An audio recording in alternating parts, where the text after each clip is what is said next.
18조 원. 여러분, 18조 원이라는 어마어마한 현금을 한 바구니에 쏟아 부었는데 내용물의 높이가 단 1mm도 변하지 않았다면 믿으시겠습니까? 와, 18조 원이요? 상식적으로 생각하면 그 정도 돈이 몰렸을 때 가격이 위로 확 치솟아야 정상인데 말이죠. 그렇죠. 수요와 공급의 법칙이니까요. 그런데 오늘 우리가 마주한 글로벌 금융시장이라는 거대한 바구니에서는 바로 그 비상식적인 일이 실제로 벌어졌습니다. 네, 지금 시장은 그야말로 상충하는 데이터들의 전쟁터입니다. 교과서적인 경제 이론들이 실시간으로 배반당하고 있는, 뭐랄까, 분석가 입장에서는 믿기 힘들 정도로 기이한 시점이거든요. 맞습니다. 복잡한 세상 속에서 끊임없이 배우고자 하는 지적 호기심으로 가득 찬 청취자 여러분 환영합니다. 시장의 소음 속에서 중심을 잡아드리는 오늘 심층 탐구 바로 시작해 보겠습니다. 네, 오늘 다룰 내용이 꽤 묵직하죠? 네네. 여러분의 귀중한 시간을 아껴드리기 위해 저희가 아주 핵심적인 자료들을 챙겨왔습니다. 2026년 3월 23일자 글로벌 시황 장전 브리핑 리포트, 그리고 현재 전 세계 경제를 뒤흔들고 있는 굵직한 뉴스 헤드라인들입니다. 방금 오프닝에서 말씀하신 그 18조 원 미스테리도 이 자료들에 다 담겨 있는 거죠? 네, 맞아요. 자, 이걸 하나씩 낱낱이 풀어보죠. 현재 글로벌 금융시장을 덮친 가장 큰 먹구름은 이란 전쟁이라는 거대한 지정학적 위기, 배럴당 100달러 턱 밑까지 치솟은 유가, 그리고 다시 스물스물 고개를 드는 금리 공포입니다. 그 세 가지가 한꺼번에 덮치고 있으니까 시장이 정신을 못 차리는 거거든요. 그러니까요. 오늘 우리의 미션은 명확합니다. 이 자극적인 헤드라인 이면에서 도대체 전 세계의 돈이 지금 어디로 도망치고 있고 가장 중요한 건 왜 그런 메커니즘으로 움직이는지 그 거대한 물줄기를 추적하는 겁니다. 좋습니다. 그럼 어디부터 살펴볼까요? 가장 먼저 눈에 띄는 건 전 세계 증시판의 극단적인 온도 차이예요. 이란 전쟁 여파로 글로벌 투자 자금이 그야말로 짐을 싸서 미국으로 피난을 가고 있습니다. 피난이라는 표현이 딱 맞네요. 유럽이나 아시아 증시 상황이 영 안 좋잖아요. 맞아요. 유럽의 독일 닥스 지수는 2.01%, 영국 FTSE 지수는 1.44%뚝 떨어졌고요. 아시아의 홍콩 항생이나 일본 니케이도 하락을 피하지 못했거든요. 그런데 바다 건너 미국을 보면 상황이 완전히 다르죠. 네, 완전히 다릅니다. 미국의 S&P 500이 6,606.49, 그리고 다우존스가 45,975.65로 전일 대비 변동률이 완벽하게 0.00%를 기록했습니다. 이 난리통에 어떻게 미국 시장만 이렇게 평온할 수가 있는 건가요?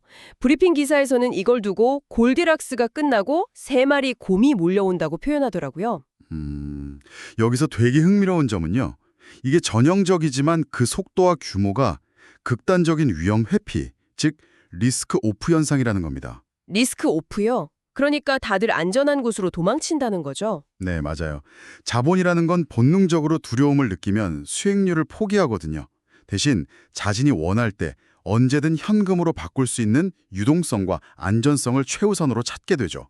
그 궁극의 종착지가 바로 기축통화국인 미국의 주식시장입니다. 아, 그래서 유럽이나 아시아에서 뺀 돈이 달러로 환전돼서 S&P 500 같은 미국 대형 우량주로 흘러들어가는 겁니다. 그게 글로벌 하락장 속에서도 미국 지수만 0.00% 보합을 유지하게 만드는 강력한 지지선 역할을 한 거죠. 와, 이 상황을 머릿속에 그려보자면 약간 이런 거네요. 거대한 태풍이 몰려온다는 소식이 들리니까 온 동네 사람들이 자기 집을 버리고 동네에서 가장 튼튼하고 큰 대저택, 그러니까 미국으로 우르르 몰려가서 문을 걸어 잠그는 꼴입니다. 오, 아주 정확한 비유네요. 그런데 방금 말씀하신 그 세 마리 곰, 그러니까 전쟁, 고유가, 고금리라는 거대한 악재들이 이미 그 미국이라는 대저택 문 앞까지 들이닥쳤단 말이죠. 이 피나처도 과연 언제까지 안전할까요? 그 부분이 바로 지금 시장을 관통하는 가장 핵심적인 질문입니다. 미국 증시가 무너지지 않고 버틴 건 당장 다른 대안이 없기 때문이지 미국 경제 자체가 완벽한 면역력을 가졌다는 뜻은 아니거든요. 아, 면역력이 있는 건 아니다. 네, 나중에 기술주 섹터에서 자세히 다루겠지만 그 튼튼해 보이던 대저택의 지붕에서도 이미 심각하게 비가 새기 시작한 징후들이 포착되고 있습니다.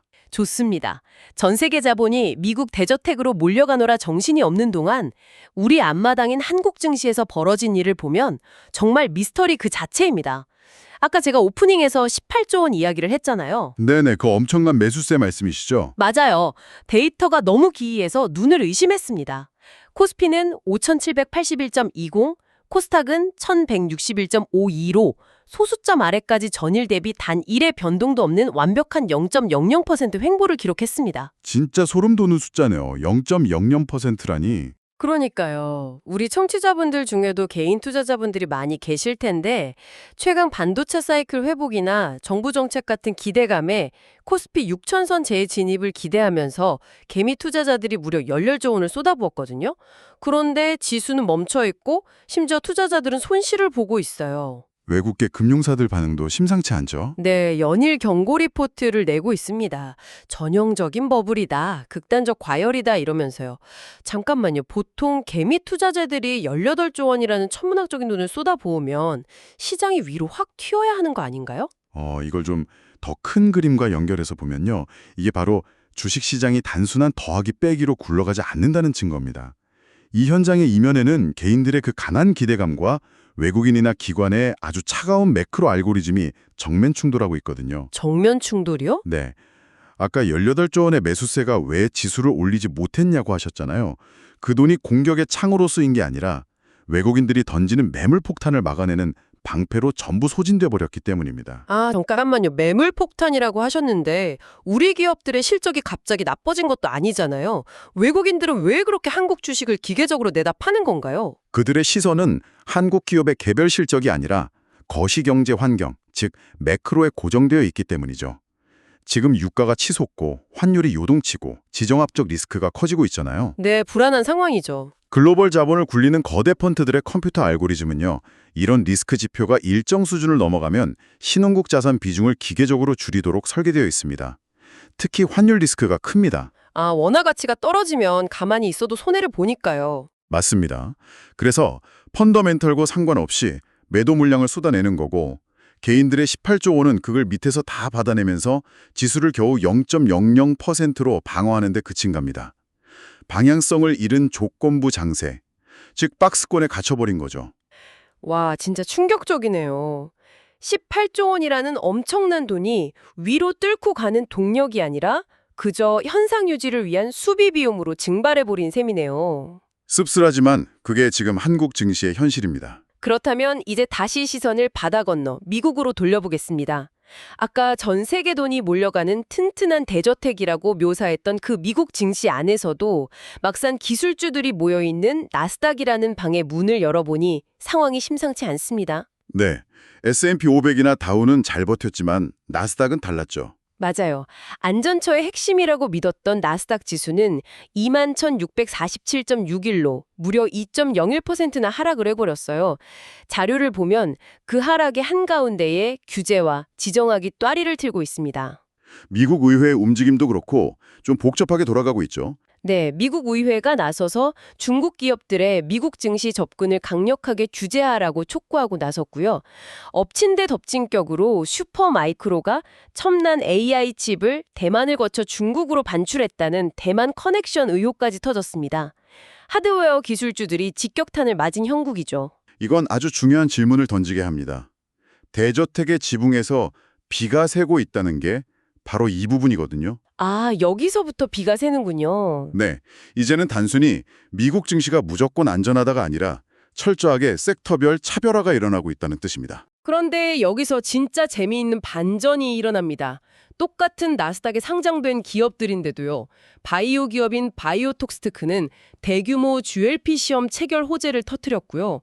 나스닥 거래소 자체는 블록체인 기술을 활용한 증권 토큰화 시스템을 도입한다는 소식도 있습니다. 분위기가 완전히 엇갈리죠. 네네. 심지어 한 투자 전문가는 배재교 대표의 인터뷰 기사를 인용하면서 겁내지 말고 나스닥백 사라 이렇게 강력하게 주장하기도 했거든요. 지금 말씀하신 게 시장의 패러다임 변화를 정확히 보여줍니다. 그동안 나스닥을 이끈 건 AI 칩 같은 물리적인 하드웨어였잖아요. 그런데 이건 국경을 넘나들어야 하고 미중 패권 경쟁이라는 거대한 리스크에 노출되어 있습니다. 규제 칼날 한 번에 회사가 흔들릴 수 있죠. 반면에 바이오나 블록체인 기반의 소프트웨어 기술들은 어떨까요?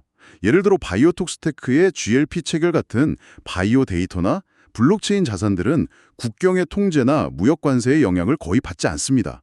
지정학적 리스크에서 상대적으로 자유로운 신기술 분야가 독자적인 펀더멘털을 형성하고 있는 거죠. 아, 그러니까 비행기, 즉 나스닥 전체가 고장난 게 아니군요.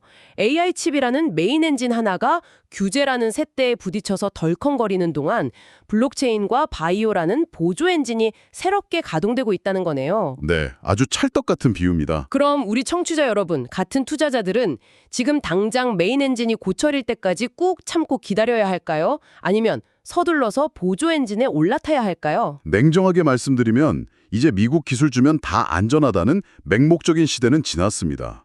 엔진 하나에 모든 걸 거는 건 너무 위험해요. 그러니까 지금은 리스크가 적고 펀더멘털을 증명하는 바이오나 블록체인 같은 섹터로 시선을 돌려서 포트폴리오를 다변화하는 게 핵시 현명한 전략입니다. 메인 엔진 수리만 기다리지 말고 보조 엔진도 적극적으로 활용해라. 네. 자, 지금까지 국가별 온도 차이 그리고 미국 내 섹터별 명암을 살펴봤는데요. 그렇다면 이 모든 주식시장의 차별화를 뒤에서 조종하는 진짜 보이지 않는 손은 대체 무엇일까요? 그 대혼란의 배후를 추적해보면 결국 FICC 시장, 그러니까 채권, 통화, 원자재 시장으로 귀결됩니다. 맞습니다. 글로벌 경제라는 거대한 건축물의 배관망 같은 곳이죠. 여기서 지금 엄청난 파열음이 들리고 있어요.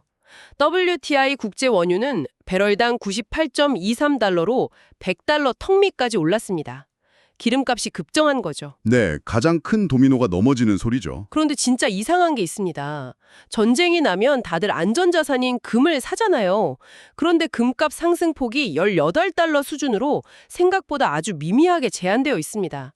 반면에 비트코인은 ETF 순유입에 힘입어서 10만 3천 달러를 돌파했어요. 금과 비트코인의 운명이 좀 엇갈리고 있죠. 게다가 미 국채 10년물 금리는 연준의 매파 기조 때문에 4.281%까지 상승했고 원달러 환율은 1,445원으로 뚜렷한 원화 약세입니다. 이 복잡한 지표들이 도대체 어떻게 하나로 연결되는 건가요? 이게 거대한 연쇄 효과, 즉 도미노 현상입니다. 첫 번째 도미노는 방금 말씀하신 유가 급등이에요. 기름값이 오르면 모든 비용이 치솟으면서 인플레이션을 자극하죠. 아, 물가가 오르는군요. 네, 그럼 중앙은행인 연준은 물가를 잡기 위해 금리를 내릴 수 없고 오히려 매파적 기조를 강화합니다. 이게 미국채 금리를 4.281%까지 끌어올린 두 번째 도미노죠. 잠깐만요. 그럼 금값이 못 오른 것도 그 금리 때문인 건가요? 빙고, 정확합니다. 금은 이자를 안 주잖아요. 그러니까 고금리 상황에서는 매력도가 확 떨어지는 거죠. 그 빈틈을 타고 비트코인이 금의 역할을 일부 대체하면서 10만 달러를 돌파한 거고요. 와, 퍼즐이 싹 맞춰지네요. 그리고 마지막 도미노는 다시 주식시장으로 향합니다. 금리가 오르면 미래 가치를 당겨오는 나스닥 성장주들의 발목을 꽉 잡게 되거든요. 유가가 오르고 금리가 오르고 결국 증시를 짓누르는 이 완벽한 연쇄 작용입니다. 아, 그럼 이게 다 무슨 의미일까요? 우리 청취자 여러분의 일상과 연결해보면 그 충격이 정말 피부로 와닿습니다. WTI 유가가 98달러를 찍고 환율이 1,445원이 되면 저기 토목이나 건축공사 원가부터 뛰기 시작하잖아요. 당장 지역 경제부터 타격을 받죠. 네, 뉴스만 봐도 알 수 있어요. 강원도 소방본부의 석유시설 단속 이야기나 평택시의 비닐하우스 농가 현장 점검 기사들이 막 쏟아지거든요. 저 멀리 중동의 전쟁이 우리 청취자분들의 장바구니 물가와 대출이자를 실시간으로 올리고 있다는 뜻인데 이 인플레이션의 고리는 언제쯤 끊어질 수 있을까요? 안타깝게도 마법의 탄환은 없습니다. 이건 수요가 좋아서 생긴 인플레이션이 아니라 지정학적 위기로 인한 공급망 파괴 때문이니까요.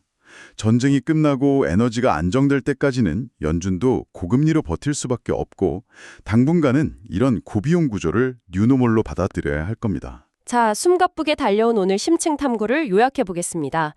이란 전쟁과 고유가, 고금리라는 복합 악재 속에서 글로벌 자금은 미국으로 스며들고 있지만 그 안에서도 규제 리스크로 기술주가 심하게 흔들리고 있습니다. 네, 섹터별로 옥석 가리기가 한창이죠. 한국 증시는 대미들의 무려 18조 원이라는 자금 투입에도 불구하고 차가운 박스권에 갇혀 횡보 중이고요.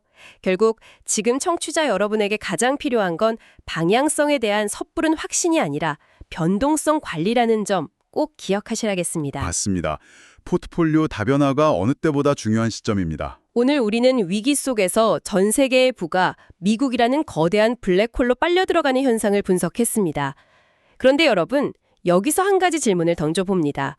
만약 앞으로 지정학적 갈등이 일상이 되고 두려움에 빠진 글로벌 자본이 영원히 미국 밖으로 나오지 않으려 한다면 어떨까요? 정말 상상하기 싫은 시나리오네요. 자본의 유입이 뚝 끊긴 유럽이나 아시아, 그리고 개발도상국들의 넥스트 구글이나 넥스트 애플 같은 혁신은 애초에 태어날 기회조차 잃어버리게 되는 건 아닐까요? 돈이 한 곳에만 고여 머무는 세상에서 진정한 글로벌 혁신은 가능한 것일지 오늘 한번 깊이 고민해 보시기 바랍니다. 네, 우리 모두가 짚고 넘어가야 할 묵직한 화두네요. 다음 심층 탐구에서도 여러분의 시간을 확실하게 아껴줄 가장 흥미롭고 중요한 인사이트를 가지고 돌아오겠습니다. 오늘 함께해 주신 청취자 여러분 감사합니다. 감사합니다.